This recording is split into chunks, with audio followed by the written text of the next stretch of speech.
Hello and welcome, guys, to another episode of the OnReviewCast. Welcome, guys. The number one go-to show for all things media. I'm your host here, Ash, and today we are taking a look at House of the Dragons, episode 3, season 2, on review. Let's get into it. Yeah, guys, like I said before, if you're new here to the show, welcome. This is the show where we go ahead and review TV shows, all in media, no media in general. Like I said, I'm your host here, Ash, and just before we start off, I just like to let you guys know that this episode is brought to you by Anomaly Beats. Anomaly Beats, check out Anomaly Beats, Beats by Ash on YouTube and all everywhere you stream. It's like lo-fi anime kind of style, like beats. If you like hip-hop anime kind of style of like music, you just like music in general, go ahead and check that out. Also, guys, check out my single called Boo by Ash the Anomaly. It's now streaming everywhere on all streaming platforms. It's about Boo, yes, that Boo, Bush Boo. I'm talking about the Akira Toriyama Boo. Check it out, guys. I think you'll enjoy it. Also, we have another single basically coming out August 4th. August 4th, we have the single called Stars by Ash the Anomaly. You heard it here, folks. Here first, folks, on ReviewCast. Go ahead and check that single out. If you like music in general, like I said, it's going to be a good time. Give it a listen if you like it. And let me know if you rock with it. Let me know what you guys think. Now back to the episode. So jumping back into this episode, we are talking about House of the Dragons Season 2, Episode 3. And boy, let me tell you something. It is something. And just like every other episode, guys, we are going to get started with our episode breakdown courtesy of Fandom. This episode is called The Burning Mill. It's the third episode of the second season of House of the Dragon, and it is the 13th episode of the series overall. It premiered on June 30th, 2024 on HBO and HBO Max. It was written by David Hancock and directed by Greta Vasant Patel. Synopsis. As ancient grudges resurfaces, Rhaenyra suggests that Alicent may see reason while the men around her seek bloodshed. So Christian Cole proposes a bold scheme. Daemon arrives at Harrenhal and raise an army for the Blacks. To raise an army for the Blacks. Which is questionable, by the way, because we've been saying, is it really for the Blacks or is it for him? You know what I mean? Is this army for him or is it for Team Rhaenyra? I'm scared. Just like the episode synopsis says, this episode, man, it's something. It's a slower paced episode. I'll definitely say something. We get more information and more exposition than we do actual action and things actually happening to physically entertain us. But it basically starts off with these two families fighting, and they're bugging, and they're obviously declaring sides for one for the Blacks and one for the Greens. And realistically, if you think about it, this is bound to happen. And in fighting between people when they have different perspectives and they want to have different views on some certain things, realistically, dude, that's gonna happen. And honestly, that's how a lot of if you think about it, that's a really a lot of feuds basically start surrounding religion and because religion is based off of beliefs and stuff, right? Beliefs and faith and a combination of how to do things as well. But this disagreement of beliefs and on feeling who is right and who isn't right is usually what sparks a lot of wars in general. So without even Rhaenyra or Aegon, second of his name, saying anything or declaring an official war between themselves as yes, we're going to go ahead and pull the trigger on this. The infighting has already started for those who declare for the Blacks and for those who already declare for the Greens. And honestly, realistically, like I said, it was bound to happen. But anyway, we cut away from that and we see that basically a war, mini war, is spurred out between these two families and leaves a lot of people essentially dead. And then we see the bodies of Sir Eric and Eric from our last episode, that whole silly nonsense that was basically going on. We see that they're being buried now. So obviously, the show is essentially trying to communicate. And this is a time, the war has already started. Casualties have already been taken on both sides, and within the war and without the war. The bodies have been, people are dying because of this already. So this needs to be remedied. And throughout this entire process, we can actually sense and feel that Rhaenyra has a little bit of hesitation and a little bit of doubt within her about what's going on, about this whole thing. And how the synopsis basically says is to some degree within her, or well, at least Rhaenys tries to convince her that all of this might still be preventable. All of this still it can probably be stopped before it actually gets started, and we can go back to a time of peace when Viserys was actually alive, potentially. And realistically, guys, I was thinking, to myself, I was thinking like, maybe, maybe. But I mean, knowing George R.R. Martin, and I couldn't wait for season 2 to come out. I did look online about some certain things. We know that's probably not going to be the case. But knowing George R.R. Martin and his perspective on certain things and this era and etc., which makes it exciting. He's a brilliant writer, don't get me wrong, but the way how he goes about his art is man, I'll tell you,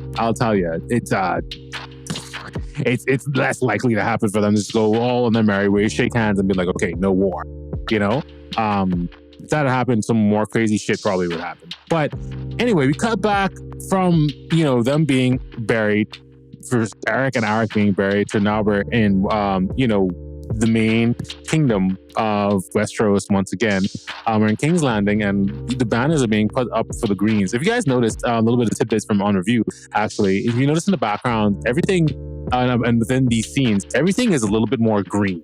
I don't know if you guys noticed that. I noticed that on my second watch of this. Everything is a little bit more green in terms of representing Team Green, in terms of the dragons on the banners and basically everywhere. So I think it's to emphasize even more that they're at a time of war, because if you paid attention to season 1, when Alicent first started wearing green, she's like, this is the bannerman color of war. You even see the squires in the background, the guys that pour the wine and stuff in the background, they're wearing green as well. So they are wearing their family's representative color of war. They've already decided, it's popping off. It's already basically essentially going down. Whether they've already gone past the idea of peace. That's what I'm basically trying to get at. That's not really on their mind. These people are thinking, we have the power, how do we secure it? Let's wild up, right? And I mean, if you think about it, right? It's a very natural response, right? It's a natural response. And Rhaenyra is doing the more humanistic thing of maybe we could find a way to peace, which is, if you think about it, hella mature. Fucking mature, actually, because, dude, do you know what it is to be ripped away from your birthright, and then have the patience to be let's not burn them all together, let's not go to war, let's not freak out a while. That does, if you don't know, guys, that takes a bit of strength. Restraint takes a bit of strength. There we go. Yeah, dropping some bars here on the Quadcast for you. Anyway, yeah, so we're moving on with the actual episode. We actually see one of Daemon's kids. I forget her name. The one that doesn't have a dragon. She can't ride a dragon. She's always had trouble with riding dragons when she was younger, and getting a dragon when she was younger. Rhaenyra has assigned her to leave with some eggs and leave their inner sanctum to secure and be ready for in case anything was to essentially happen. And of course, she has a sister Baela there, and she didn't want to leave Baela, and she was crying and all this other stuff. But I just wanted to comment on this, I think, real quick, because I mean, Rhaenyra, it also actually shows how far Rhaenyra has come. I know this chick didn't want to do it because she felt like she's being left out of the battle because she's being seen as weak because she can't ride a dragon. But that's not really what it's about. It's more about securing. It's like having a plan B. You know what I mean? If plan A goes to shit, goes tits up, I mean, we have a plan B to basically fucking fix this and or to reassurances essentially. And I thought that was actually really cool to actually show that because that's an actual thing you would think of to actually do. That's what I would do if I was in Rhaenyra's position, because right now we don't know which way this ship is going to turn, so just in case, you know what I mean? But yeah. So something more significant that happens within this episode too, we got to talk about Damon conquers Harrenhal. The reason I laugh at this is because this motherfucker walks in and it wasn't much conquering, guys. Ain't nobody was there. Like, he was ready for a fight and he's ready to fuck some shit up, but ain't nobody was really there to fight him. Ain't nobody was really there to give him to contest him at all. And poor guy, there was this one guard that was like outside a room of like people, like normal folk, like, you know what I mean? Like, well, not innocent, but like just not soldiers. He was just guarding this, like one guard was just guarding this one door and Damon just punched the fuck out of him. Poor guy. I mean, like, he was just doing his job, but like there was nobody there. He conquered it in 5 seconds. Like, there was no one to contest him towards it. And the people was like, and he was kind of, it was, you know what it was like? It was like, yo, I'm here, I'm conquering Harrenhal. And that one dude behind the table was like, all right. so there you go. All right. So we're at your leash, basically. But it did kind of reveal some things to me about Damon, I want to say, because like, again, we're still, man, like, am I the only one that feels, let me know in the comments, guys, and like on the socials, am I the only one that feels like this motherfucker isn't really, like, I still can't put a finger as to like where he's going and what he wants, what his intentions are, what he's going to basically do. And if he would like, you know what it is? You know what it's akin to? It's like, he's the Vegeta. He's the Vegeta of the show. He's the, like, Dragon Ball Z. Like, he's the Dragon Ball Z's. He's the House of the Dragons Vegeta. Like, he's apparently so, he's like Vegeta within, like, all of, after the Saiyan Saga, obviously. He's like the Vegeta of all the way up until the Cell Saga.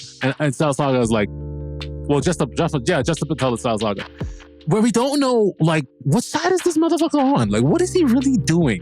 Like, he's obviously a powerful and great warrior, like Vegeta, and he obviously is an asset. He's a strong leader type personality, like Vegeta, but we don't know what is he like. What is he really after, guys? You know what I mean? You know what I mean? And again, it's like, we're gonna stop talking about Dragon Ball Z for a bit in a second, but like, Vegeta did turn back evil for like 5 seconds when Bobby gave him the option to. Like, and I keep asking myself in my head when it comes to Damon, if Damon had the opportunity to kill Rhaenyra, because I think that actually, I think that if he had the opportunity to kill Rhaenyra, or he had the actually had the option to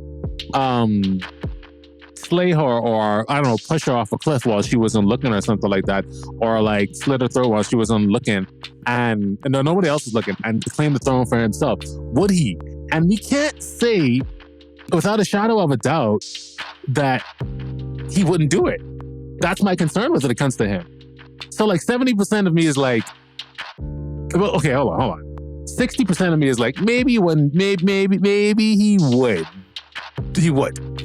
would do it. But then there's like 40% of me that's like, nah, he seemed to be rocking with the crew for a little while. And I mean, like, and like how she even said, like, in the first episode, like, it's hard to trust him. It's hard to, because he's been doing so much nefarious shit in terms of his emotions and stuff like that. But like when you do certain things, you can't expect people to be like, oh no, he's still rolling with this crew. Do you know what I mean? Like, I don't know, guys. Let me know what you feel in the comments.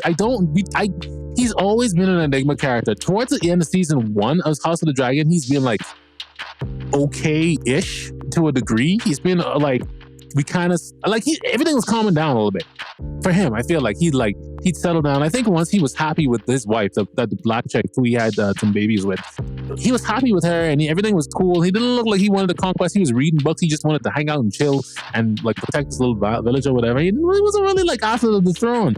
He was cool, and it was like, okay, he could be seen as an ally right now. He's just chilling or whatever, and he with the family.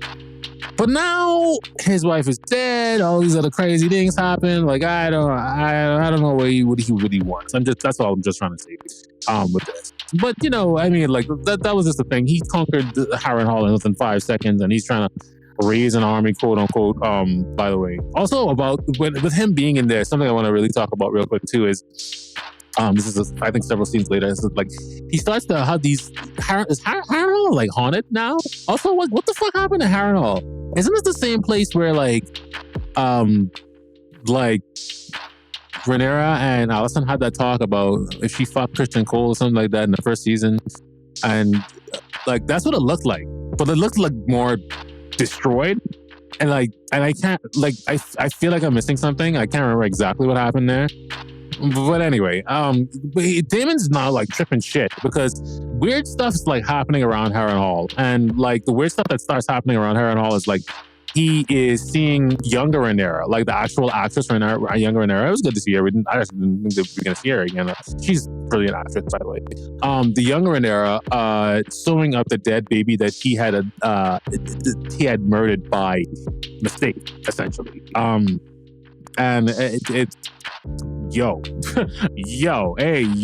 that was fucking rough shit to watch, actually. Like, and you know he was from tripping shit, but it just kudos to those people like for making it look, believable. Even if he was tripping shit, that baby, like again, seeing that him actually getting sewn up, like because they know that that's the gross part, right? That's the like gut wrenching hard part to watch. Like they know, so they had to actually emphasize that by having her sit in the chair, humming and sewing this dead corpse up. Oof. Anyway, rough to watch. Anyway, a couple scenes after that, we see Sir Christian Cole. We see him. He's sporting a new haircut. And he is off to war, as he's declared, like in the first couple of scenes, like he wants to go off to try to flip some families over to the green side from the blacks. So he's trying to accumulate and gather this army so he can charge on where basically Rhaenyra is right now. But you know what? You know what's cool about this scene? We see Alicent talking off in the distance with her quote-unquote brother. And who's her brother? It's fucking Ian! Ian from Shameless. Oh, that motherfucker. What's his name? I got it. I think is it? Yeah, Cameron Mogahan. I'm sorry if I'm butchering that up, dude. You're a good actor. I enjoy seeing you. You were good in Joker. Not in Joker. You were good. You played a good Joker in Gotham. He's such a good actor. He did some games with like Star Wars and stuff. Like very, very good actor. Very, very famous guy. He's doing very, very well in Hollywood.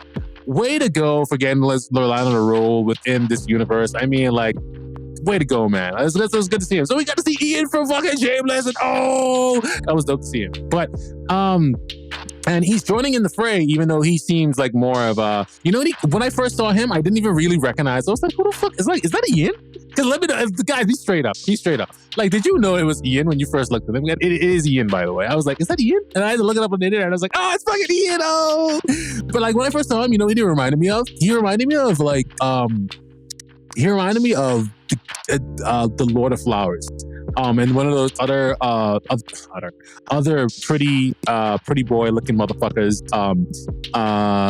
like the Lord of Flowers, or the guy who Sir Laenor was like banging or some shit like that. Watching season 1, it just reminded me of those kind of knights, those kind of characters. I don't know why. I guess because he looks so clean compared to like basically everybody else that looks a little bit like grimy and dirty, for that era and for that time.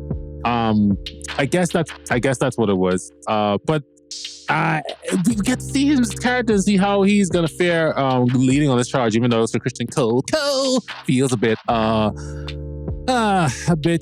weary about him being the Sir Christian Cole the bitch. Anyway, really, that's why I keep going cool, guys. Sir Christian Cole being a bit weary about him joining in the fight. And I don't know why he cut his hair, but he's putting his new look. He's going to war, and they're going with their green banners into war, getting ready to gather some men and go ahead and essentially do that. And so like I said before, the war has already begun for the Greens. They have already declared it. They've already got it in their mind. They want to secure power. But Rhaenyra is still clinging on to the hope that we could avoid all this bloodshed. We could avoid all this essentially this turmoil, and this we could avoid for basically coming to blows. Honestly, something that was actually really, really weird within this episode, I guess we could really talk about for a quick second, is that there was a scene in this, guys, and I want to know how much of you guys like really believed this, because I was skeptical. There's a scene in this where we meet a guy this is the most out of the way fucking scene, by the way, because it looked like how they shot it. Goddamn, how they shot it. Like, it was like, it was like a bunch of it felt like a bunch of extras. Like nobody from the main cast was a part of the scene or whatever. They like drop in from a crane and they go into this bar. And it was like a bunch of extras just basically around. No one who we fucking recognized. So I was like, what the fuck is happening? What really is this? So they shot it very weirdly. And then it kind of focuses in on this guy. We kind of like third person walking around with him for a while. And he's like, he's the guy who everybody knows. And he's shaking hands and he's making smiles. And this is within this bar. And I was like, what the fuck is happening? This is a weird ass scene. And what turns out, he we still don't know who this motherfucker is. He sits down in a bar and at the table at the bar, and he is talking with a bunch of his buddies. And he starts to explain to them that, oh, he's the brother of Viserys, and he's the son of Jaehaerys, one of the half sons of them. And they were like, oh well, and they were just basically talking about kind of some of the things that we were talking about in season 1. Why don't they have the same hair as you? You know, because, and he was explaining like, oh, he's the half brother, whatever. This was the most out of the way fucking scene, in my opinion. Like, let me know what you guys think. Please relay to me how you feel about this scene, because this was the most out of the way shit. Like, this didn't make any, like, why was this, how, I guess maybe it'll be more relevant to in the story later on, perhaps, but it was the most weirdest fucking thing. And the thing is, like, after he's explaining all of this to them, like, oh, he's actually of royal bloodline and whatever it is, Aegon, second of his name, comes to the door, and he is on the adventure with he's with the boys. He's with the boys, and he's like trying to get he's there to get drunk, because they were talking about it prior about how one of his squires essentially needs to get laid, or whatever it is, and we'll later we see actually this same group of boys, they're not men, I'm going to call them men because they are acting surely for sure like children, and Aegon in itself is so immature, but his posse, basically Aegon's posse, is trying to get this squire laid, and now they're in the whorehouse, and they're showing a bit way too much. Not for the faint of heart, I'll tell you that. It's a whorehouse, definitely, indeed. There's no question about it. People are just banging left, right, and center, grinding up on one another. It's just, it's surely debauchery. This is the den. This is the whorehouse den. But within this, we find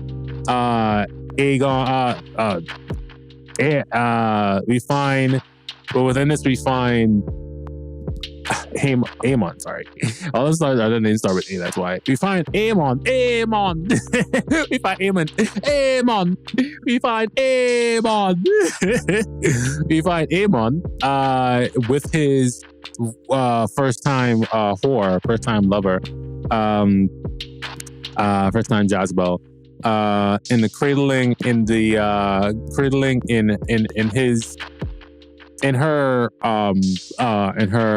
her lap/bosom, you know, and he basically teases him about how he can't move on from the first woman who he, you know, slept with and all this other stuff. And I'm just like, dude, you know, I'm just like, dude, what do you? This is why I call him a child. This is why I call him a boy. He's not a man, because, dude, like, why would you? This is your brother. B, I mean, like, do you see how your brother dressed? He has like one eye, and he's like, why do you think he has that one eye? Do you never forget like the kind of mother? He almost killed one of your little cousins. Do you forget? Are you forgetting what kind of brother the kind of brother you have? Like, my God, this is how, and this is why, like, this is a bigger problem. I think this is a bigger lesson. I think the show actually tries to show, like, don't bully people, man. Don't bully people. Aemon is a fucking psychopath. Like, let's be real, guys. Do you agree with me? Like, that motherfucker is crazy. That Sephiroth looking motherfucker is crazy. He killed Luke. He killed Luke. He got one of his eyes taken out when he was small, because he was gonna basically kill Lucerys and Jaehaerys when he was smaller, and they were defending themselves. Like, I mean, this motherfucker is dangerous. Like, if there's anyone who looks the most dangerous in this goddamn show, it's him. And to make fun of him in that kind of way, this is why you don't bully people, because they turn into serial killers, dude. Like, there's no other way to live in. Like, fucking, I was gonna try to like tone that down, or try to like, yeah, try to tone that down a bit, but there's no way to. They go crazy, and you make crazy, and you cause millions to be either hurt, slaughtered, or killed, dude. Like, I mean, just this is why you don't bully people. Like, if you learn anything from listening to me, guys, in this podcast, don't fucking bully people. It'll make them crazy and it'll cause people to die. And if you're a selfish asshole, that's what you basically will do. You'll bully people, but don't bully people. And I think that we will see that basically come back to bite him in the ass so hard. You have embarrassed this man. And the thing is, this entire time, Aemon is naked. It is literally, emotionally and physically, he has no clothes on, which they didn't really need to show. That was too much.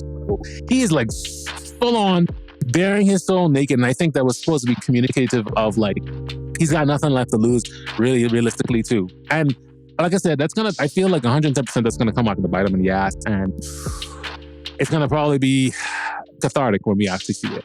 But till that day comes, definitely. So something else we also see in this episode is the confrontation with, I want to say Bela. Yeah, it's Bela. Bela and Sir Christian Cole's fucking group of assholes that are planning to gather more men for this army. So Bela actually sees them from the fucking skies. And this is kind of like a sort of an epic scene where they're racing these horses and they're just like running with them. Bela sees them in the skies and she begins to drop with her dragon. I forget her dragon's name, but she's dropping with this dragon, getting ready to burn these motherfuckers. And they're racing for the trees. And this is like one of the most more climactic parts of the actual like episode.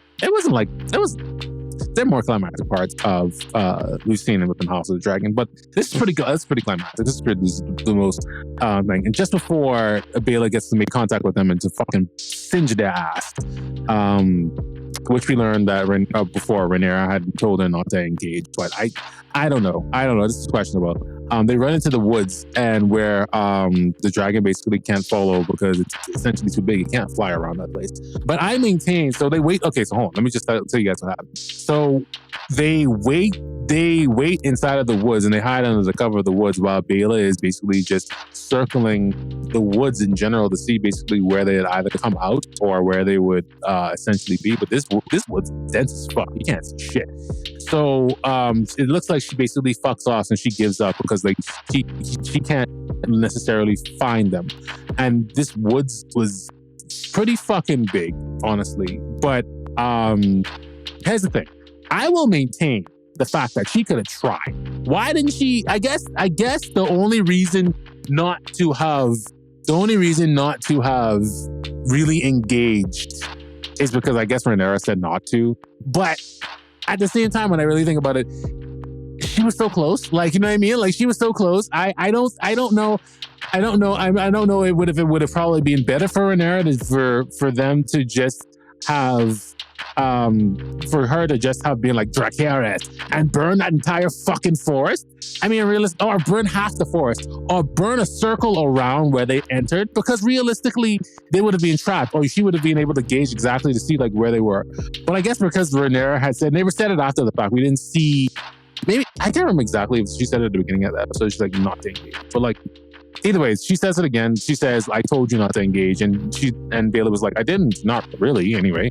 Although I maintain that she probably should have just been like Dracarys, and Christian Cole's group would have been greatly diminished. She was that close, guys. She was that close, like because she could have guesstimated where they were, and like I said, just burn a ring around it to even trap them or to slow them down. I feel like she should have done something. She just like kind of flew around and just like did nothing. So like, I don't know, like, but like I said, this episode was kind of a slower pace. Like that was one of the more climactic scenes that basically what happened within this episode as well. So we kind of reached towards the end of the episode where Rhaenyra is talking to the White Worm, who she's now kind of sort of friends with, I guess. And she's asking for a way. And poor Rhaenyra, she's still vying for a way to fight for peace out of this. She's still vying for a way and hoping for a way that bloodshed wouldn't have to come about within this. And it's understandable. It's an understandable desire, if I'm being honest. If I was in her shoes, as hard as it would be, having her little boy taken away from her and losing all this other shit and all this other crazy stuff happening, I would want to believe that I would say like, okay, how do we get out of this in a peaceful manner? She started asking information about, where Allison's going to be throughout the day, because like she wants to talk to Allison face to face. If she sends any kind of ravens, like anything like that, or any kind of other kind of message, she feels like it'll be seen as a farce, or seem like some kind of trap or trick, or sent by someone else, or do you know what I mean? So realistically, seeing her face to face, I get that. Okay, cool. And so they come up with the idea to actually have Rhaenyra go inside of the King's Landing, and she's posing as a fucking nun, dude. I don't know, it's weird. She's pulling it off very well. I want to say like she just looked like, if I didn't like look twice at her, I wouldn't be able to tell that was her. And she kind of looks like the not Mother Superior. She looks like, is it Mother Superior? She looks like one of those. You remember back in Game of Thrones where they made Joffrey's mom, I forget her name. Anyway, they made Joffrey's mom walk through the town naked, and they were just like, shame. The lady that was ringing the bell and be like, shame, which is fucking hilarious, by the way. Sorry. The lady that was ringing the bell, I think that she looked like her. She looked like her. I'm pretty sure she looked like a nun or something like that. She looked like her. She's pulling it off very well. She actually makes her way towards the prayer area, essentially, because Allison goes to pray every day, and that's where the plan is to basically have them meet, and she under the guise of being a nun. And yeah, this actually works. At first, I'm not gonna lie, I was like, they gonna see us. Watch they stitch, watch they catch us. She shouldn't be in there. I'll be honest with you guys. I was like, yo, this is a bad fucking idea. Someone gonna get cut. Someone gonna get cut up, or someone gonna die. They can capture her and they can hold her hostage and all this other shit. All this crazy shit. She ain't gonna make it out of this. And the story's just gonna be about like Jace being the rightful heir to the throne and all this other stuff like that. That's what I thought was gonna happen, but that doesn't happen, guys. Allison goes to the round table where they were, and they once sat as kids, and it's kind of a reminiscence of rest back when they were children. They used to pray together. And it definitely takes you back to season 1, early days season 1, because it's so weird. We're only in season 2, and this is only the 3rd episode, but it feels like such a long time, and so much has happened. And so much has happened. But Allison is basically praying, and Rhaenyra comes up next to her, and Allison doesn't look at her at first, and then Rhaenyra essentially lights a candle and she kneels down. And it's so funny. The second and she pulls out a knife. It's so funny. The second she looks at Rhaenyra and she makes eye contact with her, she's like, "Holy shit, it's you!" And she's about to yell at you. And Allison's holding her hand to have the blade, and Rhaenyra's like, "No, shh, don't yell, no." And she's like, "What? And she's like, I must speak with you. I'm here to talk. I'm not here to kill you." But you know what? No, here's the fuck thing. What if she was there to kill her? She would have been done, right? That would have been it. She would have had no. I mean, yes, it would have been extremely disrespectful and fucked up of a Rhaenyra to basically do this, especially in this holy building and the sanctity of this holy building. What kind of fucking monster are you? Right? I mean. But she really did let her guard down and wasn't paying attention to her surroundings in that one moment and one vulnerable one. But it's like a church area, so yeah. So anyway, Rhaenyra and Allison basically start talking, and it starts off a little rocky. But Rhaenyra is basically desperately trying to get her to see and plead with her to see that this is this, we don't have to do this. We don't have to cause a whole fucking bunch of people to die. We could just come to terms, and we could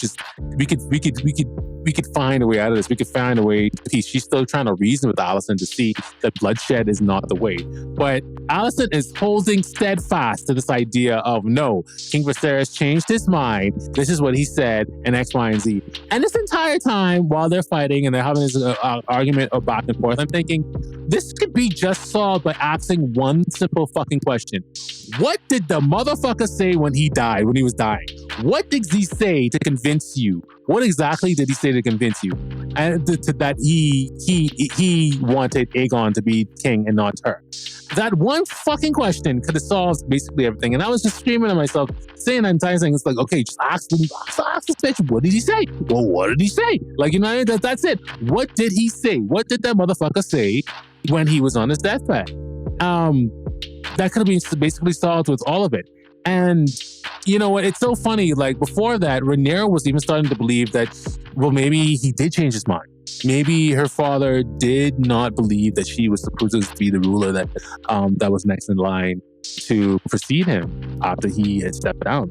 And you can see the tears in her eyes and the doubt within herself and as well as her father when she starts to like realize that.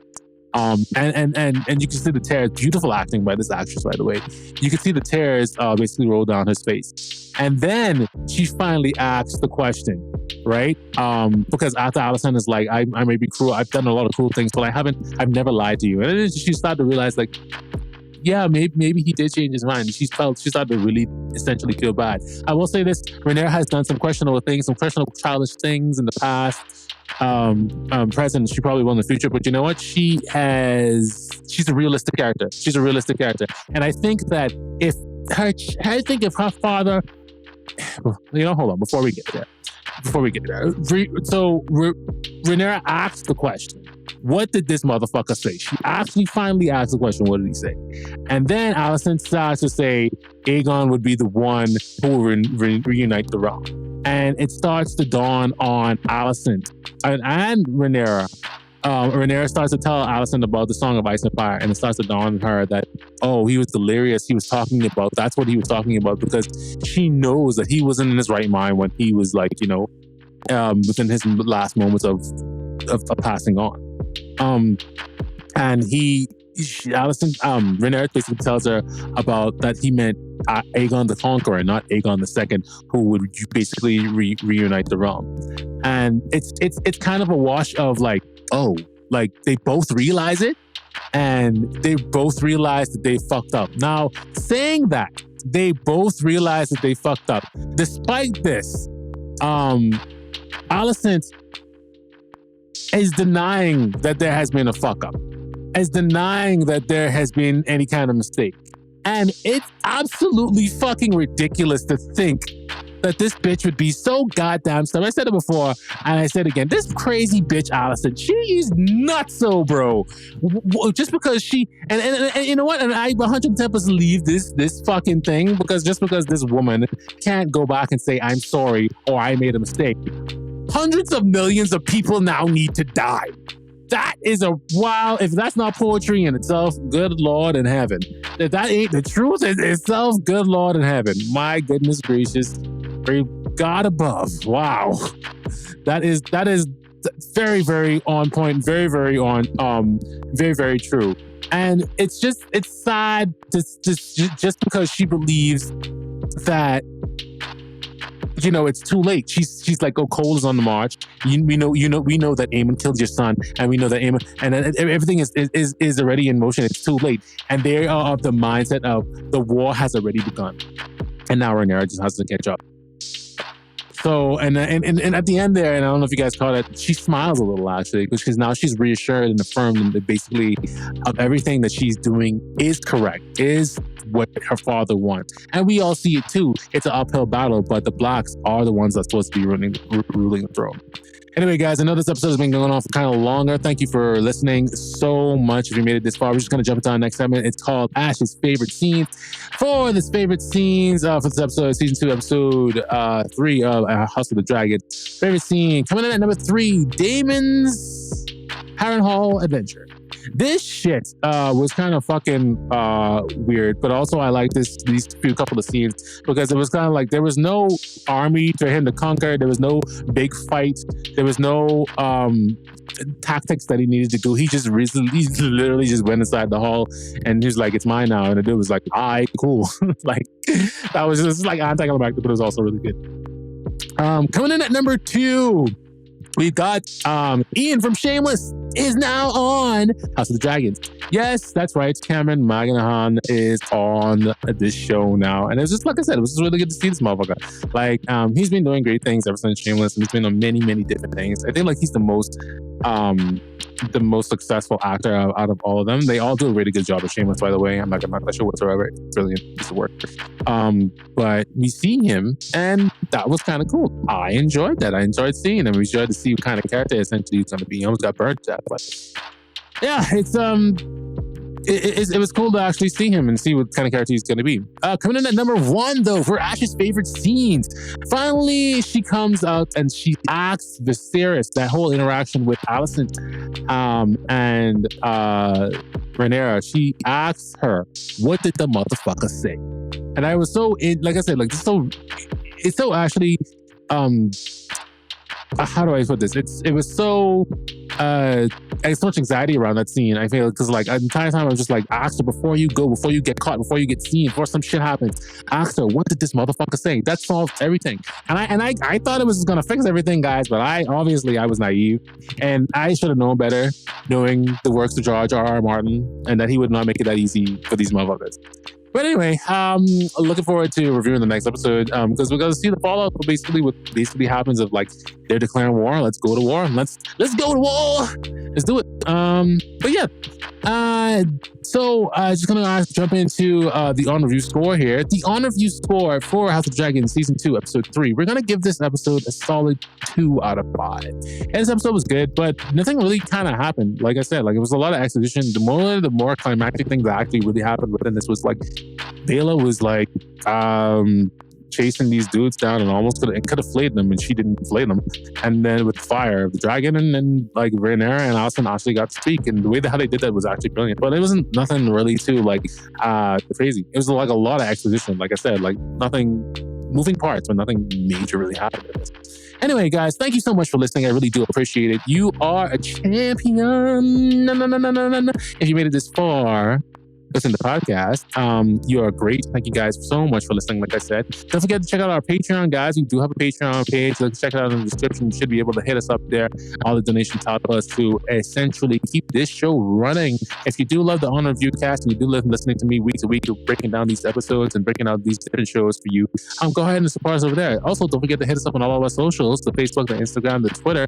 And lastly, guys, don't forget to listen to my single. It's called Boo. It's out now on all streaming services. You can also check out Ashley Anomaly, the single called Stars that's coming out on the Stars as well. And obviously, of course, don't forget to check out Anomaly Beats, Beats by Ash. That's streaming now on YouTube and everywhere as well, all the streaming platforms. Those tunes are actually pretty good, dude. I would highly recommend them. If you like background music of this too, it's similar to, like I said, lo-fi stuff. It's pretty good. I would recommend it. Yeah, guys. So like I said, let's do it for the end of the episode. And like I always say, be safe, be kind, be you. Take care.